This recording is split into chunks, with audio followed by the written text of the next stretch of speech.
Bueno, buenas tardes. Empezamos con la segunda parte de la mesa de rehabilitación de la Semana por una Argentina libre de ACV. Y bueno, vamos a comenzar con Romina Mondelli, que es licenciada en psicología y especialista en neuropsicología clínica, y ella nos va a hablar de la rehabilitación de funciones superiores. Bueno, buenas tardes a todos. Como dijo Ade, hoy vamos a trabajar sobre rehabilitación neuropsicológica.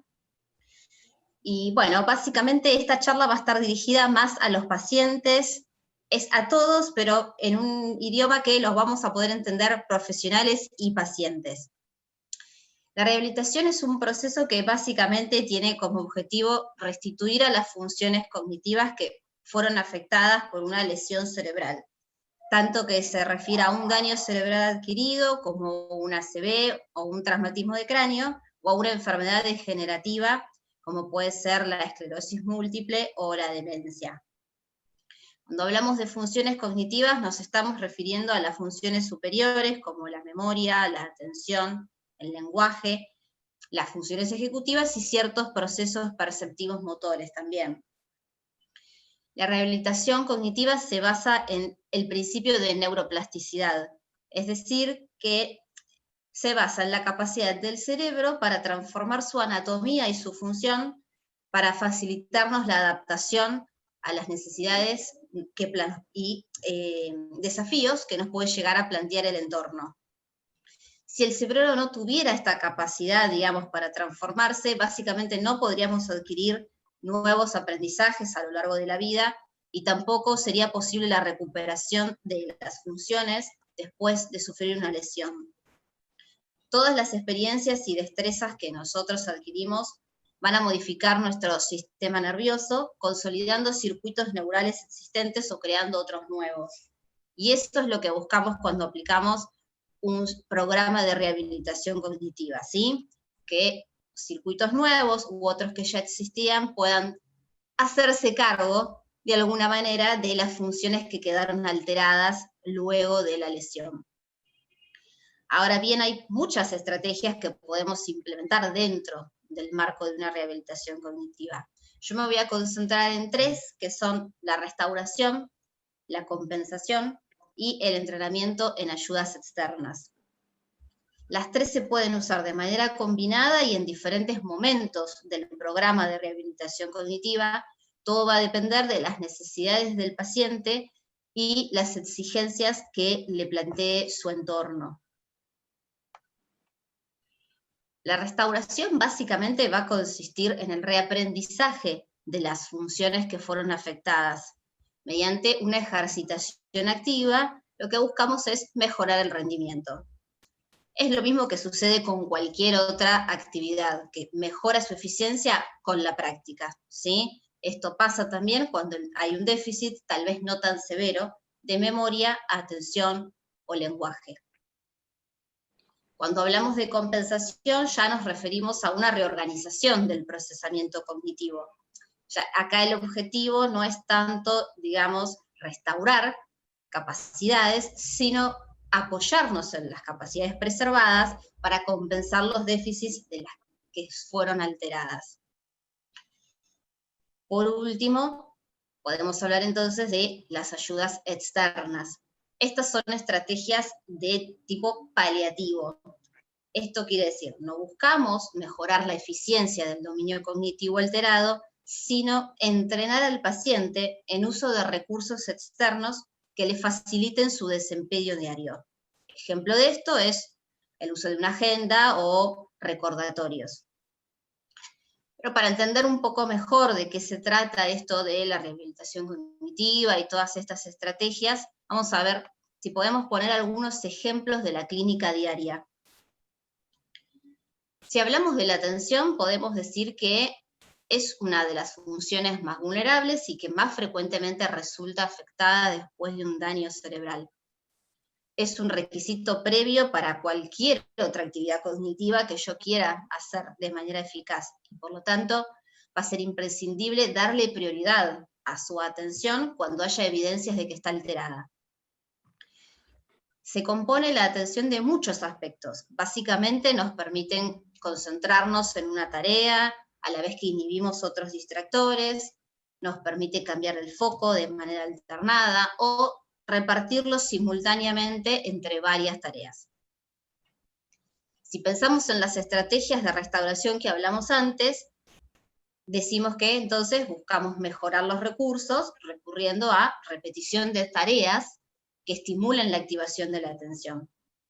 Un ejemplo que podemos encontrar todos los días en el consultorio es, tal vez, pedirle al paciente que me busque de manera alternada en una hoja campanas y llaves, mientras le pongo música que sea de su agrado. Entonces ahí ya estoy estimulando 3 aspectos de los que dijimos antes. ¿Sí? La capacidad de atender, de cambiar nuestro foco de atención y además inhibir el distractor, que en este caso sería la música. Ahora, si buscamos compensar las fallas atencionales, entonces tal vez deberíamos apoyarnos en modalidades de atención que no estén afectadas para solventar de alguna manera aquellas que sí.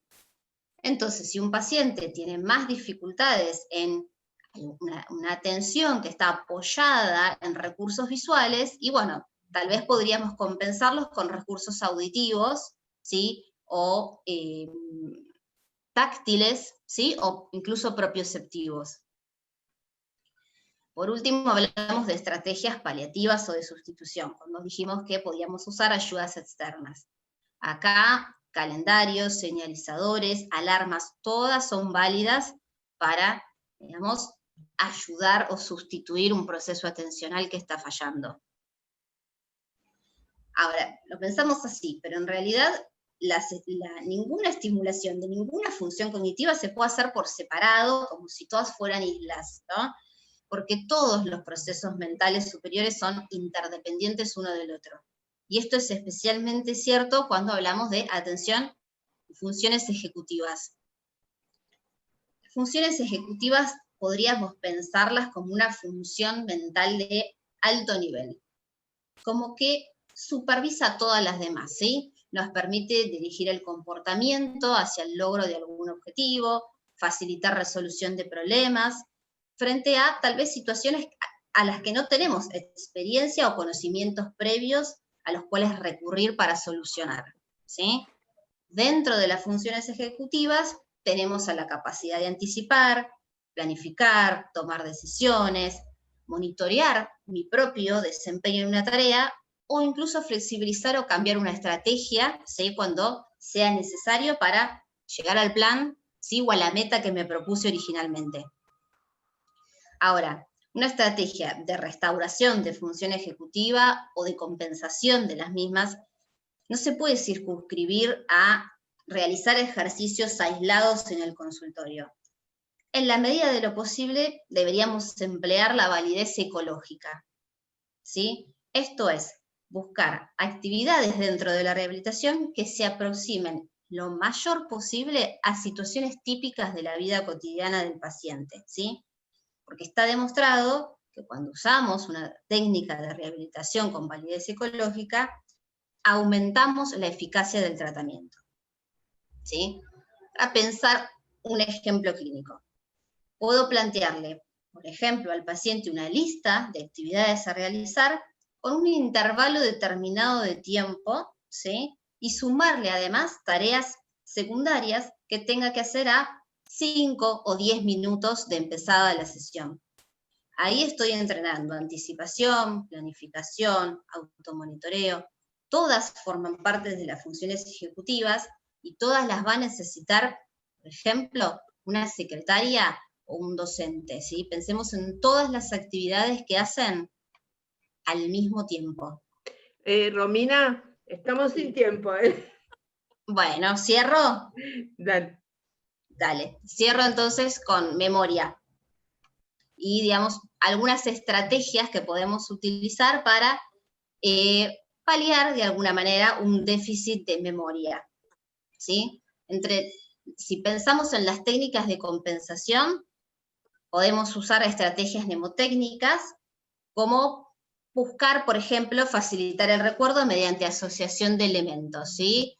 Parejando palabras con imágenes. O una técnica de ensayo sin error, ¿sí? Que va a ayudar a aprender nuevas habilidades de manera más eficiente, ¿sí? Como, por ejemplo, enseñar a usar un celular o una tablet a un adulto mayor o a alguien que, como dijimos, sufrió una lesión cerebral.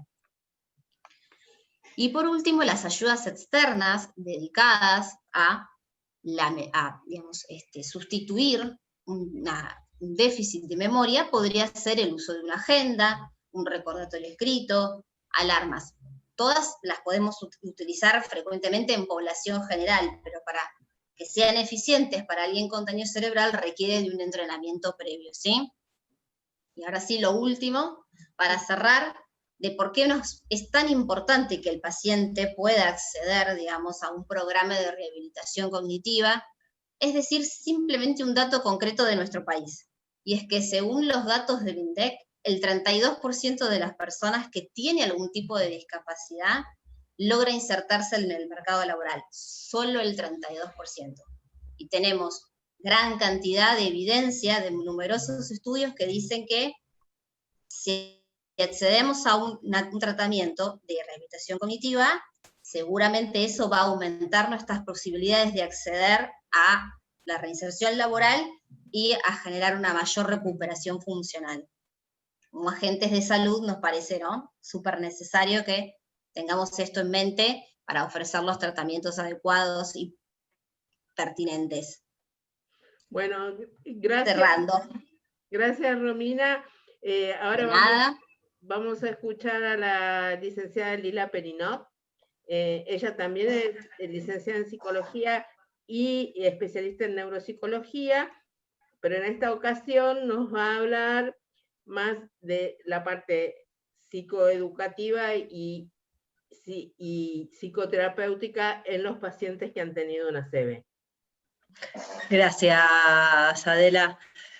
Adelaida. Bien, buenas tardes. La idea es presentarles un poco el trabajo que hacemos con los pacientes que tienen ACV en el ámbito psicoterapéutico. Tenemos que tener en claro que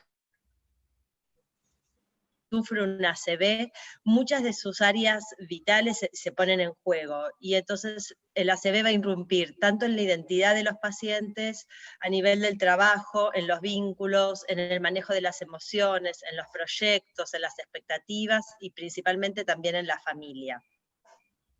Entonces vamos a pensar la psicoterapia pensando que el ACV irrumpe tanto a nivel de la persona propiamente dicha como de la familia.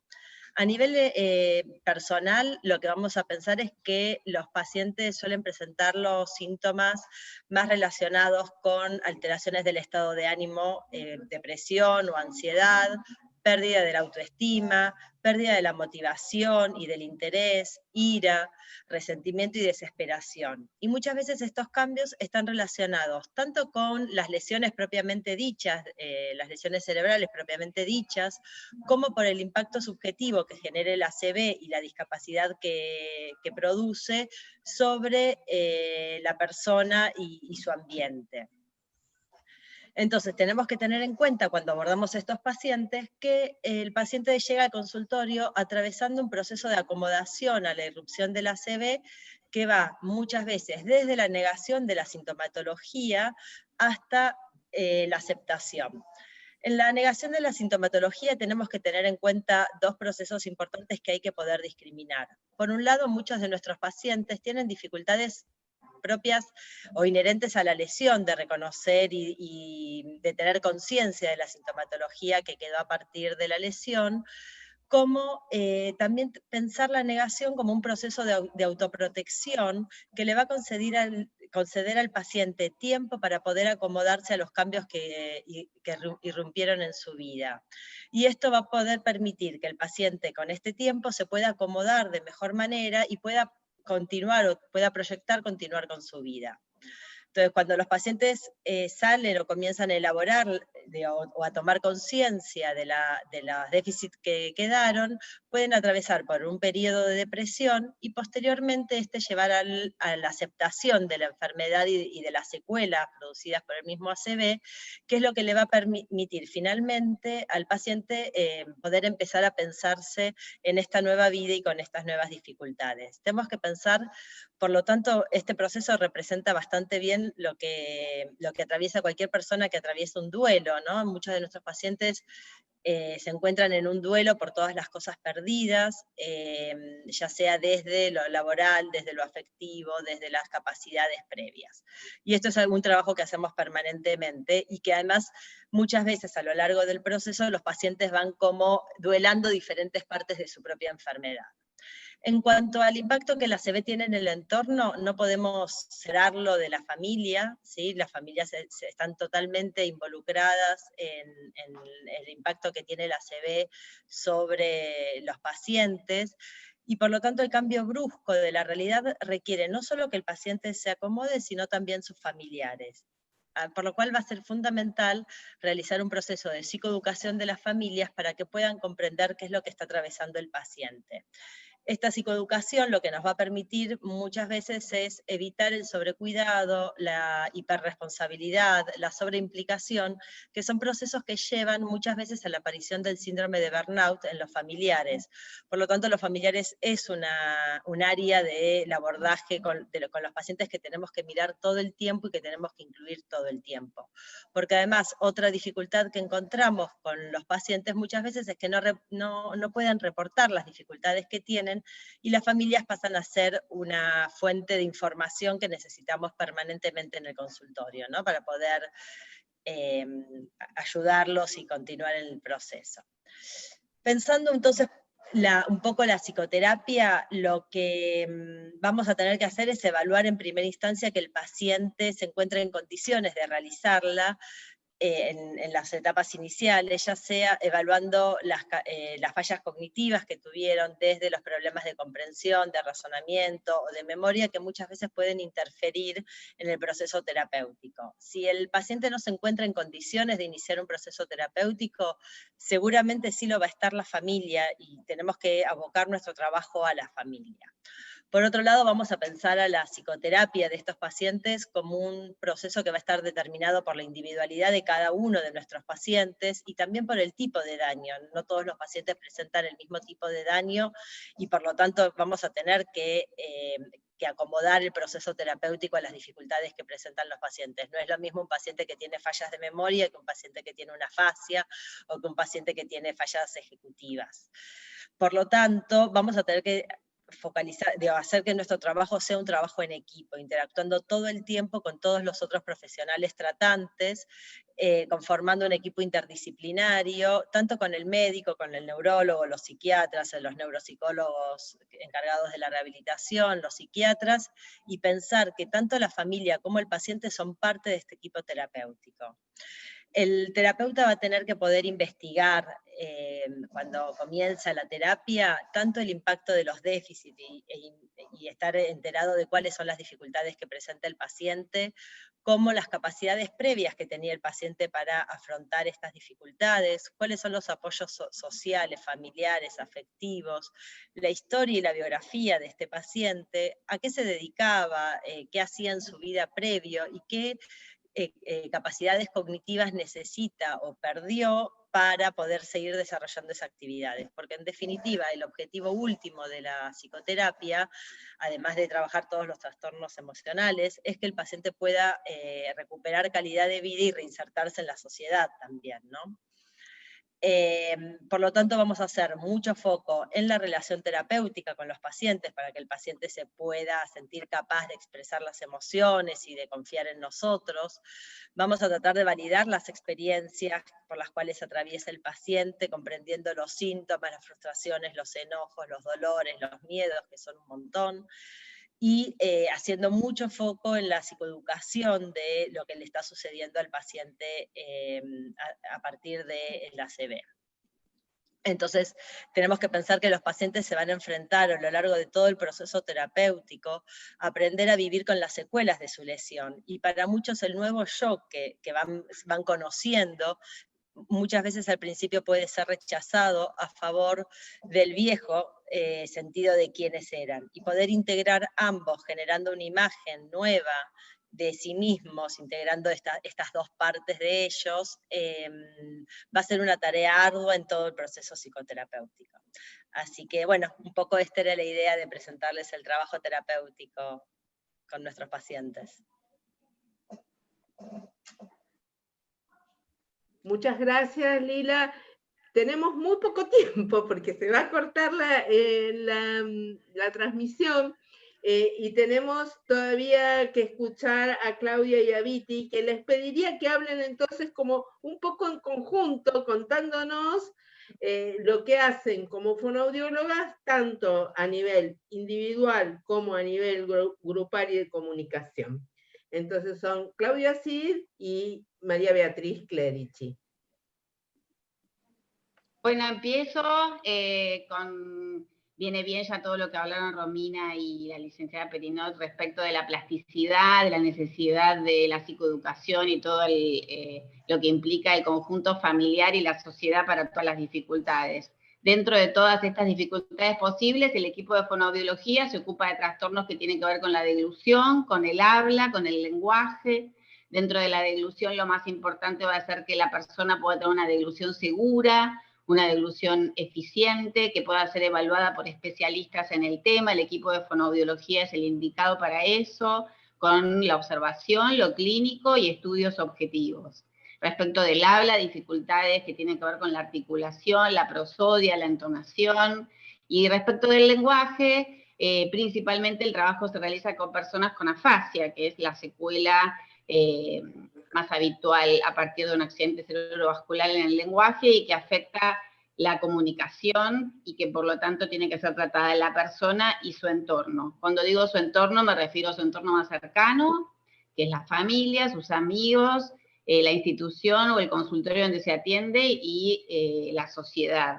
Dentro de los tratamientos individuales para el lenguaje, quiero recordar que la afasia es un trastorno del lenguaje adquirido, habitualmente por una secuela que se produce por una ACV. Dentro de los trastornos del lenguaje hay múltiples técnicas y métodos para tratarlos.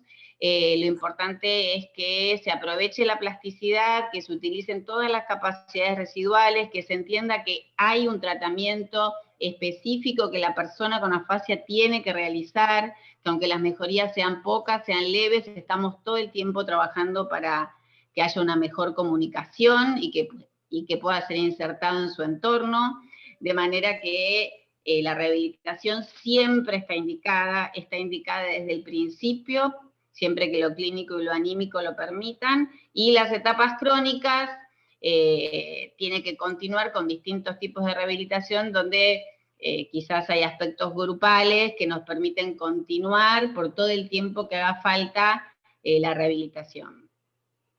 Bueno, ya que Claudia habla un poquito antes que se corte, ya que Claudia habló del aspecto grupal, anteriormente se pensaba que la rehabilitación grupal se iniciaba una vez que el paciente entraba en un estado de meseta o de poca evolución. Se ha visto que desde el momento que se presenta el cuadro afásico, si el paciente está en condiciones psíquicas y físicas, puede iniciar los dos tratamientos, tanto como complemento, el individual y el grupal, teniendo en cuenta que el tratamiento grupal trabaja más todo lo que es funcional, pragmático, todo lo que es la interacción conversacional. Se trabaja particularmente con tres aspectos fundamentales del diálogo que hay que tener en cuenta: el intercambio de información, la alternancia de papeles y el carácter multimodal de la comunicación. Se trata de, nosotros como el rol nuestro como fonoaudiólogos es facilitar estrategias, ya sea estrategias de comunicación o compensatorias, para que ellos puedan utilizarlas y poder mejorar su comunicación. Es importante saber que lo que nos interesa acá es poner el foco en todo lo que es funcional y en lo que es dejar de lado un poco lo formal y dedicarnos más a todo lo que tiene que ver con la transmisión de la información. No importa cómo se transmite, no importa si pronuncia correctamente, si articula bien o si la oración está bien redactada, sino lo que importa es que el mensaje llegue y que haya un intercambio permanente de roles. O sea que acá el fono se pone en un nivel de igualdad con el paciente.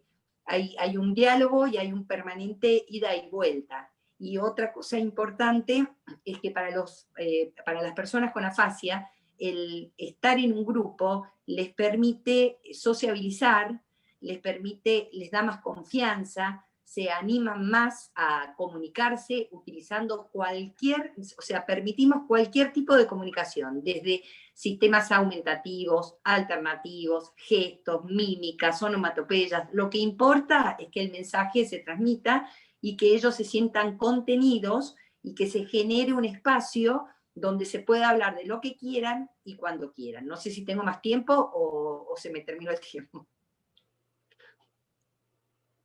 No te escucho.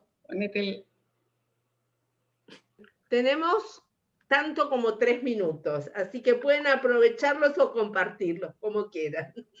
A mí me gustaría, yo creo que la actividad grupal tiene que ser algo a lo que apuntemos cada vez más si estamos pensando en cuestiones de inclusión y de información en la sociedad, porque bueno, se pensó siempre con el lenguaje que cuando se mejore lo suficiente en lo individual, esto se iba a trasladar a lo social o a lo grupal. Ya la evidencia va mostrando que esto no es así y que entonces la rehabilitación y el trabajo se tienen que hacer in situ en lo grupal y que no solo entre personas que tienen una dificultad semejante o la misma dificultad del lenguaje, sino que tenemos una gran responsabilidad en informar a la sociedad de qué se trata esta dificultad, porque va a haber características que seguramente pueden acompañar a una persona con afasia durante toda su vida por ser una patología crónica.